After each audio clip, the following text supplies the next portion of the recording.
Grow with Dr. Audai podcasts. Hello and welcome to the 15th episode of Grow with Dr. Audai podcasts. In today's episode, I'll talk about a very important topic of how we can choose our friends.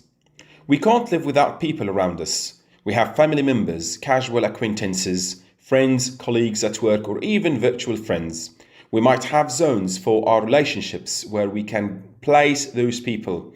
The closer they are to us, the closer zones we place them in. But first, how can we choose our friends? What are the qualities that we look for when choosing a friend? Do we count on them when faced with a dilemma?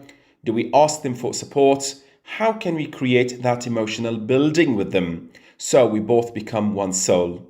Otherwise, we might talking about casual friends. It was said a long time ago that a friend in need is a friend indeed. True, right? But how do we know that our selection for friend is true?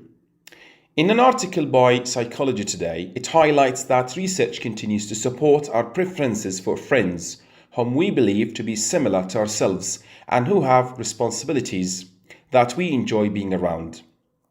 That's true somehow, as we always try to find chemistry with the people we might open our hearts to.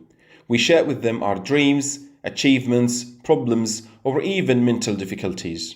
In other words, we need to find people who think and act like us, people who have the same dreams, people who have gone through difficult times and helped themselves be resilient.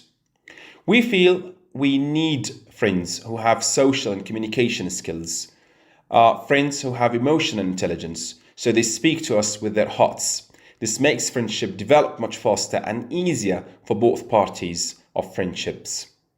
If those friends share positive vibes with us, it generates feelings of familiarity. Spreading positivity even when we are down can motivate us to alleviate life difficulties and challenges. However, we might not find a friend with all of those preferences all of the time. We still can find matches that matter the most, which makes good friends. Another article by Psychology Today says that the transition from acquaintanceship to friendship is characterized by an increase in both the breadth and depth of self-disclosure. It's when our friendships move gradually from acquaintanceship to reciprocity. It's very important, though, here is to feed the relationship, and feeding it means that we keep in touch with each other as much as we can. Phoning your friend or sending a text or WhatsApp message to double check on them can feed the relationship and strengthen its connections. Reciprocation is a key element in creating intimacy.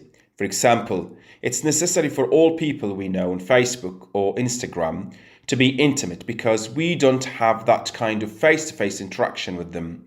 For instance, Dr. Chen in his article, How to Have Closer Friends and Why You Need Them, is that we post something on social media and people give us affirmation in the way of nice comments or encouragement. That feels good, but it doesn't necessarily create intimacy because there is no give and take.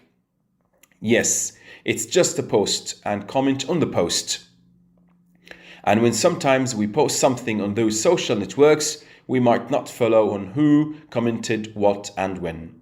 So, to choose your friends, you need to be known and open to others. You may need to stop pretending to be someone who is cooler or smarter than you are. Be open to others and be down to earth. People can approach you. That's all for today. Thank you very much for listening to this episode.